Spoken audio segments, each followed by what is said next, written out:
We're out in San Jose, California, in the home of some friends at the moment. But the reason the four of us are sitting here is that tomorrow we're going to do a panel discussion at the Science and Non-Duality Conference. And we wanted to generate some video content for the Association of Professional Spiritual Teachers website. And so we thought we'd record something tonight. I may also add this to the Buddha at the Gas Pump channel as an addendum to the video of the panel discussion we're going to do tomorrow.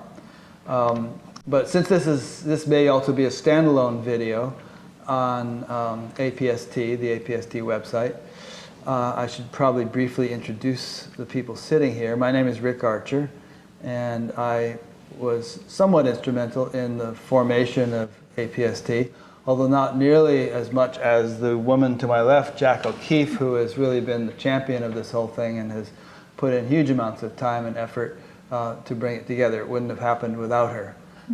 And Jack is a spiritual teacher. I think her bio is, all of our bios are on APST. To her left is Craig Holliday, who is one of the original Three Musketeers of getting together the APST. And in the panel discussion we'll elaborate a little bit on how the whole thing was conceived. And to my right is Caverly Morgan, who is from the Portland area these days and has done some incredible work with teaching mindfulness in schools. And when the three of us thought who we would like to have as a fourth for our panel, Caverly came to mind as someone who would be a perfect fit.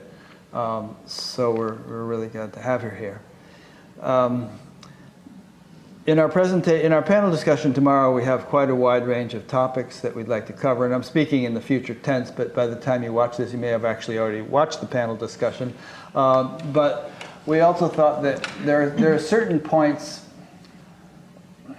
upon which some people, when they first hear about our efforts with this thing, they jump to the conclusion that it's going to be some moralistic, judgmental thing where we're going to, where we consider ourselves qualified to pass judgment on teachers and their behavior and so on. And we're going to emphasize from the outset, and probably continue to emphasize that that's not our orientation, and that we have a very, hopefully a very humble attitude toward this whole project. We all feel in our own ways that it's something that's very much needed in the spiritual community, that there have been far too many examples of teacher misbehavior, which has caused a lot of pain and confusion and disillusionment among students.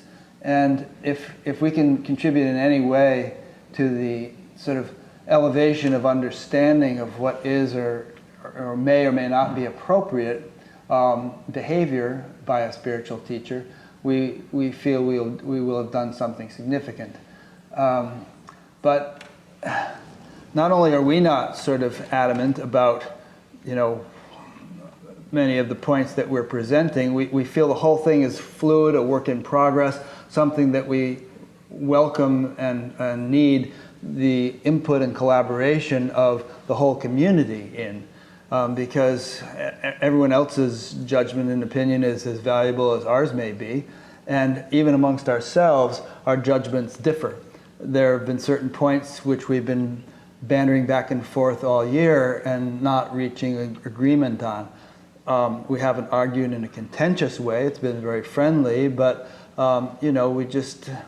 everyone has their subjective perspective. And in trying to evaluate or formulate a code of ethics, we're trying to achieve a balance between, our subjective perspectives and whatever universal standards there might be that fit our contemporary culture and ought to be respected. So, one such example of something that we've had trouble reaching agreement on is the issue of relationships, romantic relationships or sexual relationships between teachers and students. And this is probably one of the most important points to consider, because it's probably the area in which the most egregious violations have occurred, which have caused the most harm and confusion among students, and have gotten teachers in all kinds of hot water. So we've discussed among ourselves over the previous months what would be an appropriate approach to this. How can you regulate such a thing? You know, should there never be any kind of romantic relationship between teachers and students, or should there be a cooling off period in which the teacher-student relationship has ended but the romantic relationship has not started for X number of months or years or whatever? And again, there's been a range of opinions on this, and we've sort of each shifted our positions and discussed it back and forth. And we thought that with you in watching this video, we'd like to just do a little bit of that in real time and explain some of the processes we've gone through. And you may see even now that we're not in complete agreement.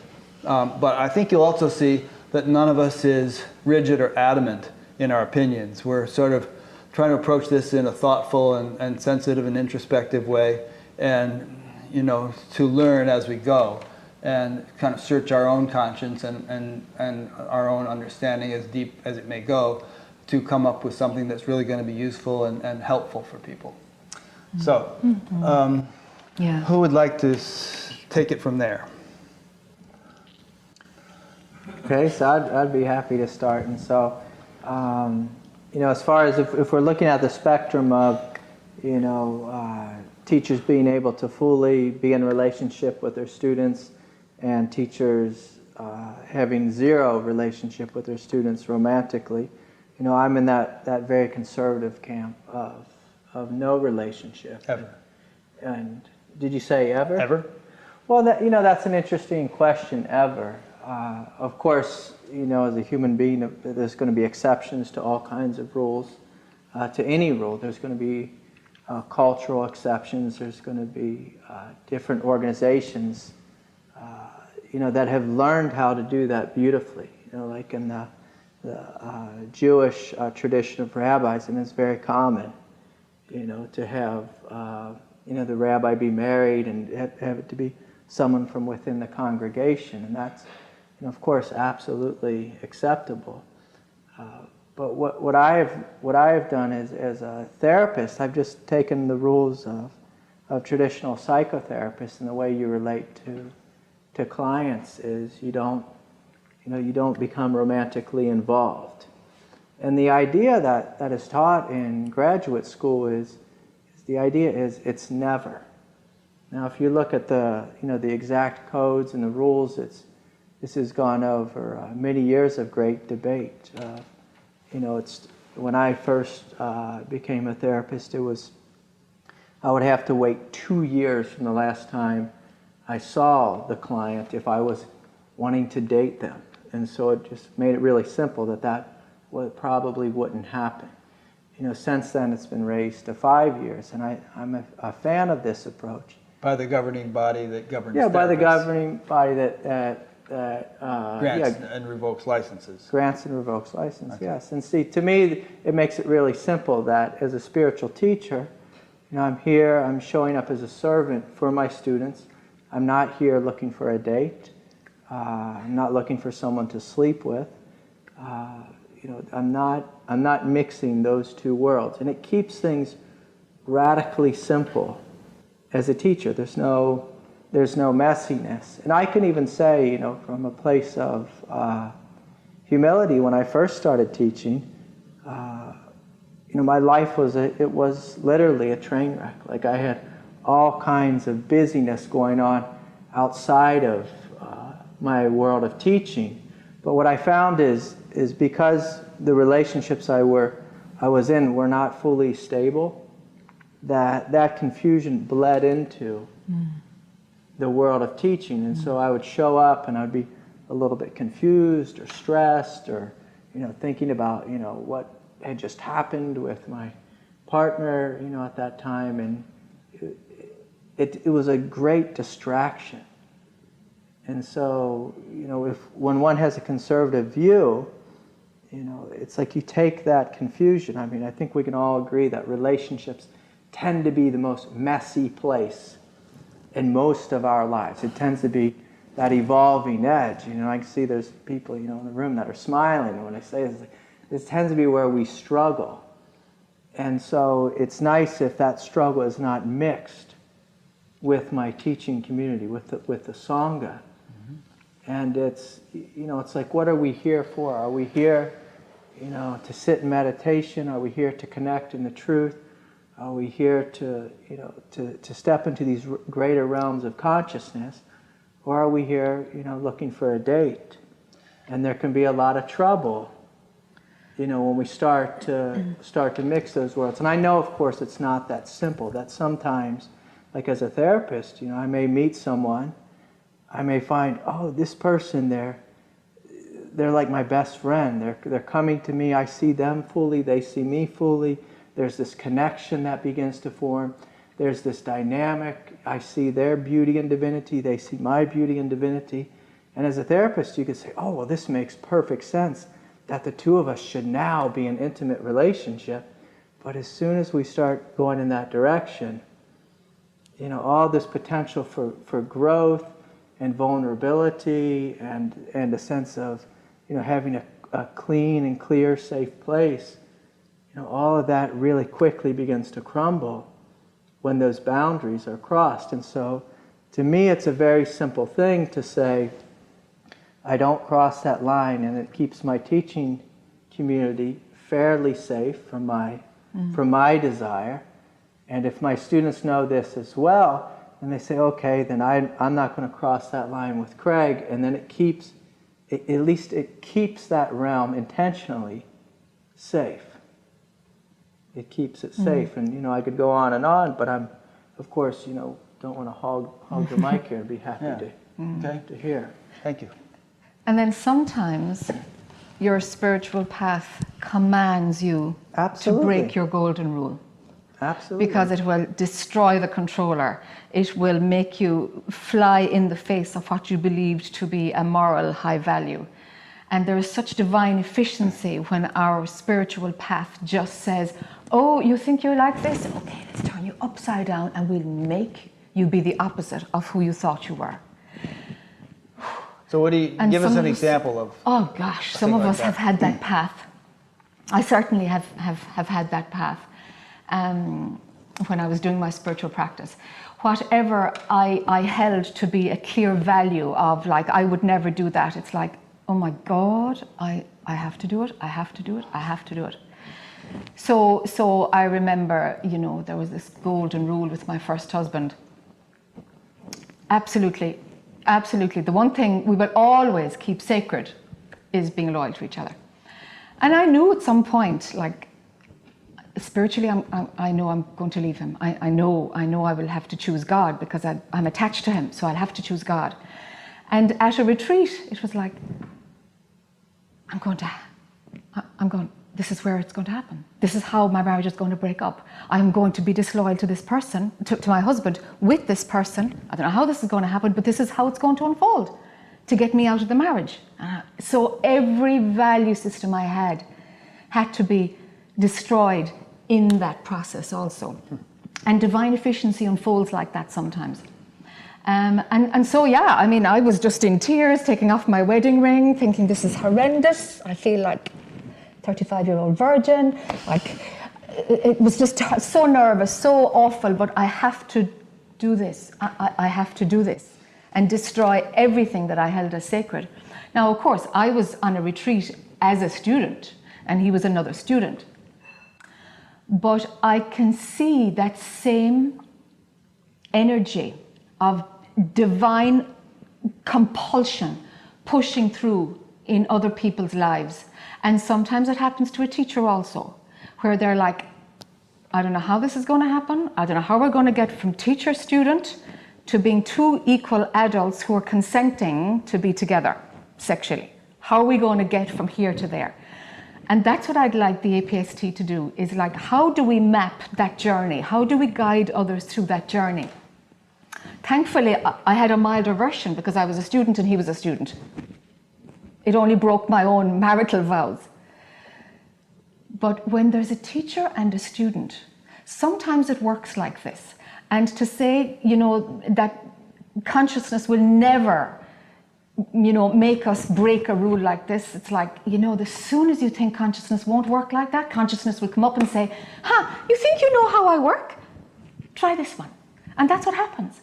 So I would like us to find a way to navigate in those rare exceptions, and also for our community to know the difference between what Craig is talking about. It's like, just know when there's desire, and KNOW when there is desire, and that's when you take the higher ground and don't follow desire. There's a radical difference between a rare exception and a desire. There's a difference between me sleeping with 35 women in my sangha, yes, and and coming to a point of it's one relationship, we moved on into a deep level of commitment.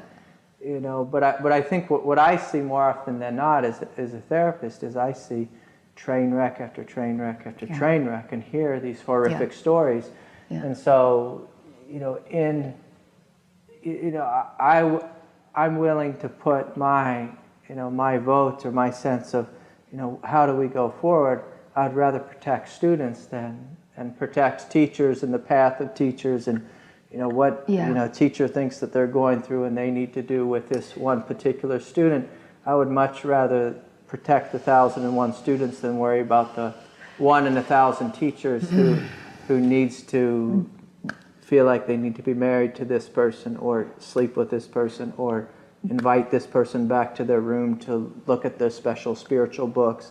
And next thing, we're going to have tantric sex and all become enlightened. And so yes, and you reach my vibration and all this garbage. I'll raise your vibration, with my lingam or whatever silly kind of conversation we're going to have. And I've heard these stories, and to see, the tremendous lifelong pain, that an individual has been open and vulnerable with the teacher, and then left the path for 10 years or 15 years or 20 years because of the tremendous, violation of trust that has happened. And so I heard of a woman who committed suicide because of a violation of trust, and it wasn't even that overt a situation. It was more like she just got so disillusioned by the behavior. It wasn't even overtly sexual, but it was wanting to go in that direction, and it shattered her ideal vision of this person who's a well-known and highly respected spiritual teacher, now deceased. But before we get to Caverly, I just want to, your statement confused me a little bit, and it opens up a possible alibi for people doing whatever they want because they feel like there's this karmic, cosmic thing just driving me, and I have no choice about it, and I realize it goes against all the conventions, but the devil made me do it. So I hadn't finished it. Okay. So I think the point and the gift that we can open together and share together and grow together on the APST is that what's the level of maturity of the teacher? So if the teacher has their own needs, if they haven't transcended desire, if their own loneliness, their own shadow has not been explored at all, they will project this into their Sangha. And then this is when the teacher will use any bullshit concept in order to justify their behavior. That stinks. That stinks. And that's the teacher not doing the work for themselves. But there are times when there is a mature, objective scenario that is a rare exception, and I would like teachers to know the difference.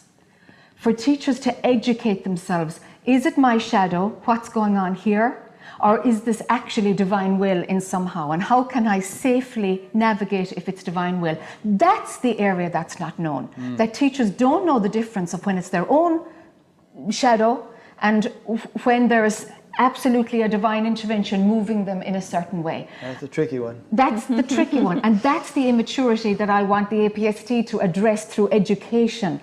Let's mature the sector so that there is more autonomy and transparency in how we work. And even bringing the conversation into the light, I think is greatly helpful, because the reason that this has gone on, for probably a couple thousand years now, is that it's hung out in the shadows.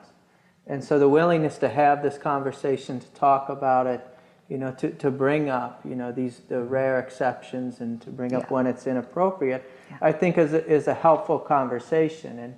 And I could stand here and say, oh, it is never, appropriate ever. And of course, I'm not. That's going to make it go underground. You see. That's going to make. And to there's be honest, no growth I'm not, there. There's no learning there. I'm not wired in that way to hold that kind of stance. But there is, just a real sense of what are normal expectations. If a student comes to a Sangha and the teacher's it's a male teacher and he's only answering questions with the beautiful young ladies, and afterwards he's inviting them to all hang out with him at the secret teaching after party. It's like, come on, like this is. And it happens. And we laugh, but it happens. It happens, and it happens again and again, and it happens with well-known teachers, not known teachers. It happens with Catholic priests and monks, and it's across the board, and it's unfortunate. I want to give Carolee a chance to speak, and I just want to interject one really quick thing before I give you a chance to speak, which is that one thing that's very confusing is that a teacher can be radiating like a lighthouse and appear to have an incredibly high level of consciousness, have tremendous charisma and powerful darshan and all that other stuff, and yet still have major unexamined shadow areas and undeveloped aspects of the personality, immaturities and so on, that makes them act in ways that seem so completely incongruous with their apparent enlightenment that it can be extremely confusing. And sometimes they act out those shadow things in secret behind closed doors while publicly portraying an aura of saintliness and perfection. Carolee.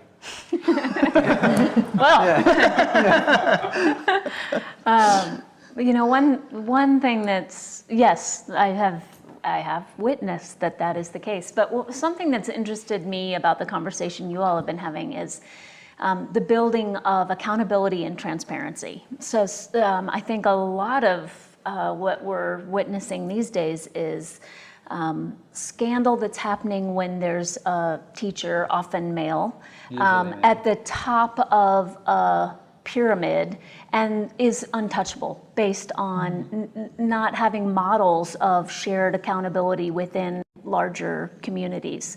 So there's sort of an island effect that can happen. And I saw recently one case, and I'm sure there's more than one, but I'm just present to this one, where even after a sexual scandal comes to light, this person they've become an island unto themselves and can continue to teach even though the board of directors has left them, their own community has fallen apart. And so I think it seems to me from the little bit I've gotten to learn about how this has formed is that what's powerful about it is that there's not, if one's signing on to be part of this shared accountability, learning together process, it's no longer possible to live in that kind of isolation. Yeah. And isolation can be very dangerous for the teacher and for the students. I mean, I know one case of a very popular teacher who just shut down constructive criticism. If anybody offered any, they were sent packing.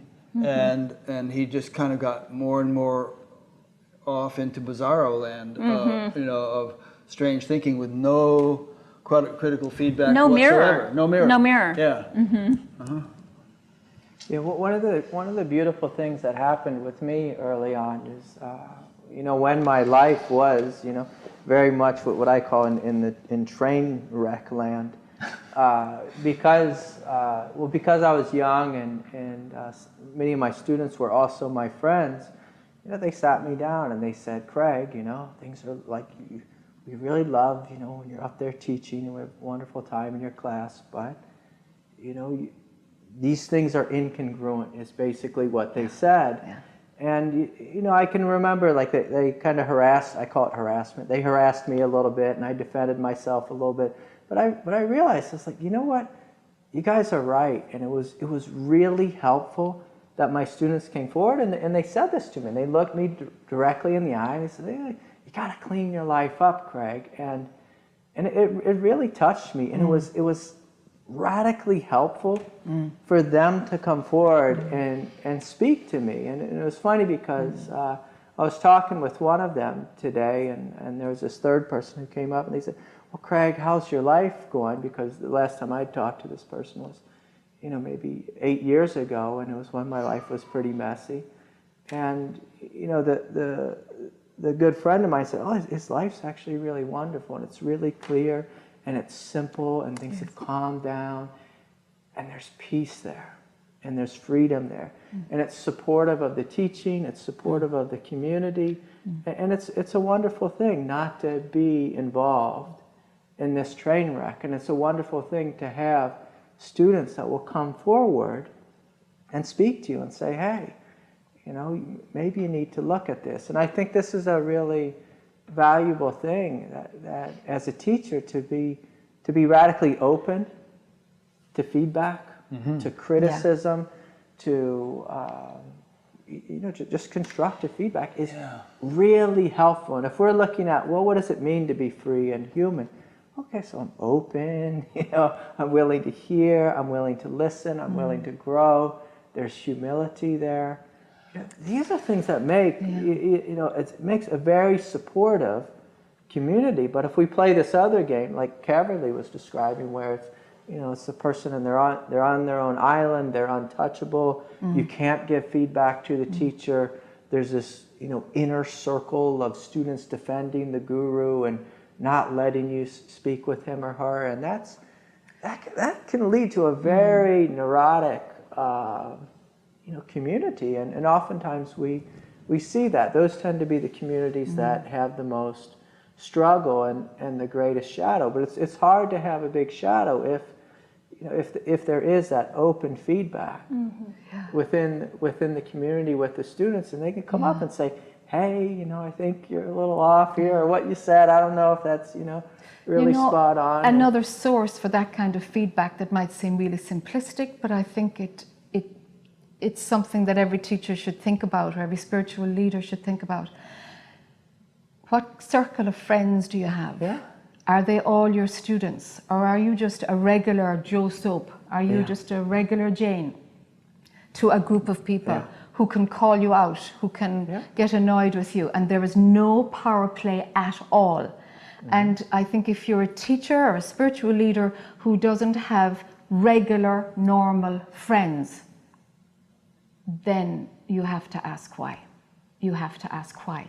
Because there is an absence of accountability, there's an absence of connection with the regular value system of transparency and openness. And are you able to have regular relationships? Because if you're not able to have regular relationships, that dysfunction, if you're living in a Western world and outside of an ashram, that dysfunction is going to come up and out, and some pain is going to happen as a result, because you're not taking care of your own humanity, your own need for community and for peers.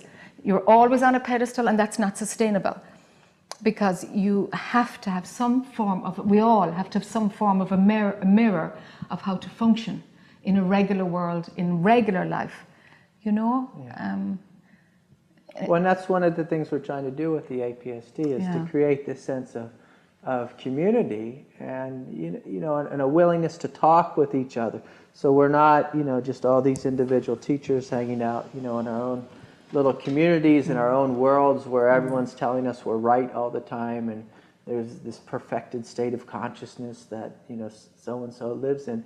But this willingness to come together, to see each other's humanness, to see each other's divinity, to support each other in our highest, and also to provide support for hey, look, I'm really struggling in this way or that way or in all these ways, and I need some friends here, and I think it can be a beautiful thing. And we're coming from a couple of thousand years of the gurus beyond reproach.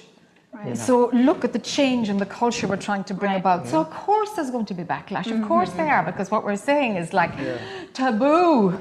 And when you say we're trying to bring about this change in the culture. The culture is changing. It is. And, Yes. and we're not doing it. No, we're responding for our to the little change that's- characters. yeah, You know, exactly. Exactly. and people are universally feeling the need for something of this nature, and we're just trying to ride a wave. We're riding a that's, wave, yeah. that's cresting anyway. Yeah. And trying to articulate it, give a form to it, give some words to it, so that Yeah. it can be helpful for people. Yeah. But we have to keep reminding, using our terminology carefully to make it perfectly clear that we are not some kind of governing body and have no aspirations to be.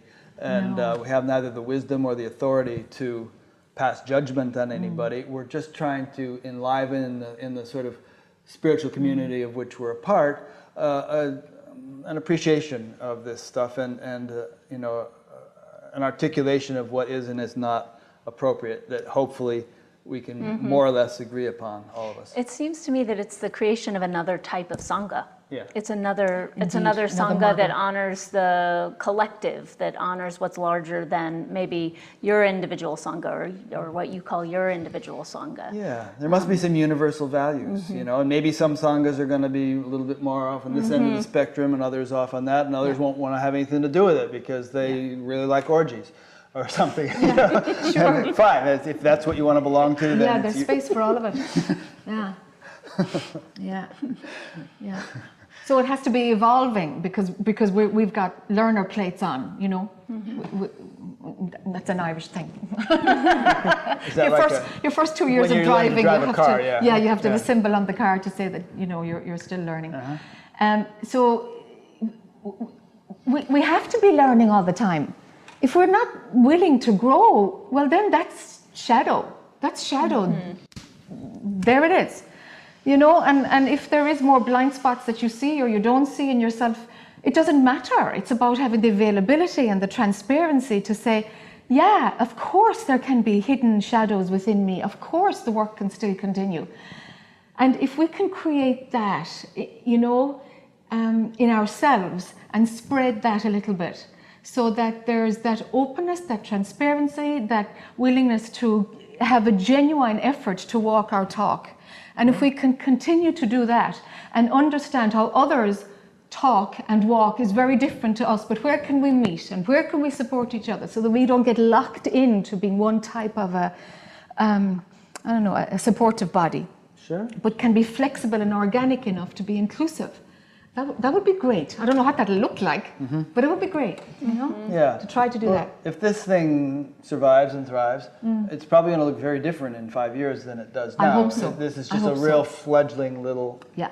attempt. Yeah. And we really hope that as it grows, there will be this sort of collaboration and ebb and flow of opinions and information and input and so on among anyone who cares to be involved, and that sort of mutual collaboration will really enable it to evolve. We hope it never becomes ossified.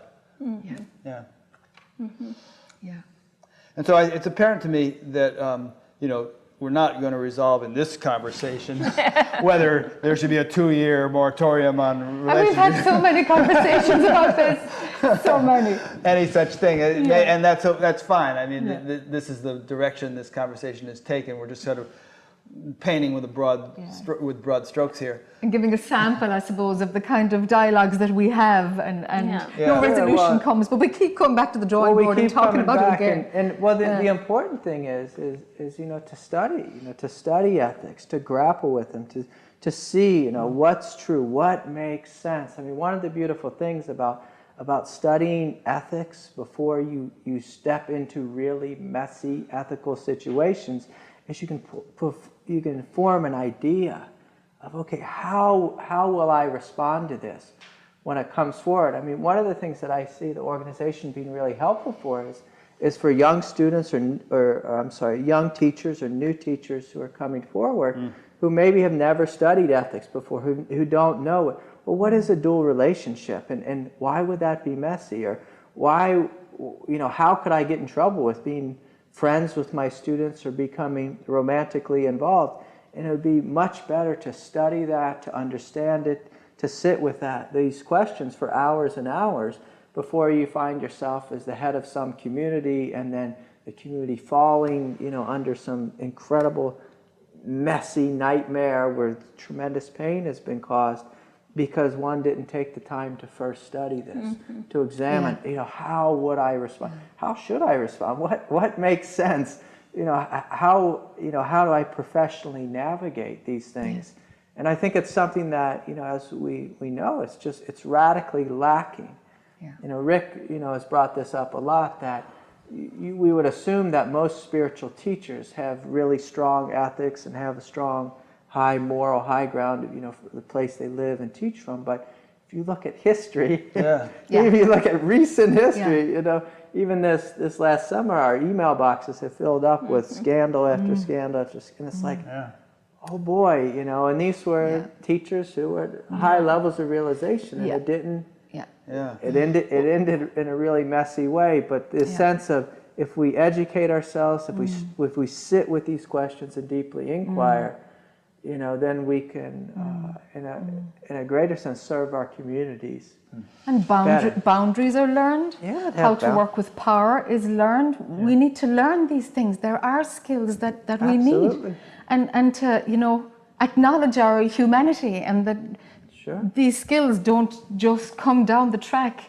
It's very rare that happens, that the perfection of humanity, is directly in line with the movement of consciousness. Yeah, that's Very a rare thing. Very, very, very, very, very rare, can I say? Yeah, a lot of myths, Yeah. teach it that way, but Yeah. in reality, it's No, rarely it Well, doesn't roll like that. And the word enlightenment has been associated with saintliness, all these enlightened people. And so the implication is that there's a tight correlation between a high level of consciousness and moral behavior. And but from what I've seen, rarely the case. Yeah, it's a very stretchy rubber band. There may be some correlation, and eventually it gets pulled along, but boy, it can really stretch far. Yeah, exactly. You said it. Well, that doesn't take into account how much practice is involved in being able to have your actions continually be refined such that they're reflections of your deepest and greatest understanding. Yes. It doesn't acknowledge that refinement process. Yes. To assume that, it's just like, oh, the lights came on, so. Yes, we're good to go. Yeah, and it's much nicer to do that refinement work, So within a space, within a supportive community, before the nightmares begin to unfold or the shadow starts to become unpacked, to be able to do that in a supportive community, to me, that's a tremendous gift. Yeah. And that's what we're trying to bring forward, is this sense of support and community and a willingness to together examine these questions. And again, like what Rick was saying, we're not, some judging authority. That is the furthest thing from my nature, or our nature, is to judge, but rather to explore these questions and to see this as just a part of the spiritual practice, as a part of the path. To me, is a beautiful thing. So this will be an ongoing conversation.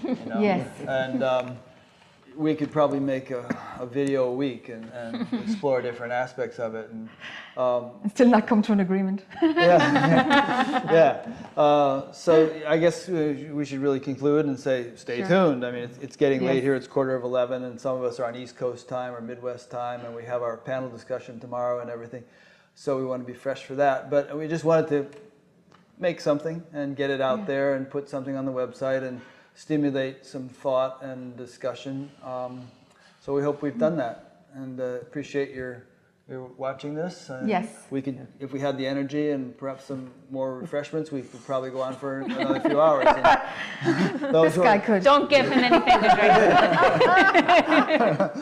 But anyway, thanks for this. Thanks for watching, and please stay tuned and get involved in whatever way you like in the Association of Professional Spiritual Teachers, and go to the website Spiritualteachers.org. professionalspiritualteachers.org, and just explore around. And it'll be a work in progress, and we hope you'll find it very useful over the coming years. Yep. May the next Buddha be Sangha.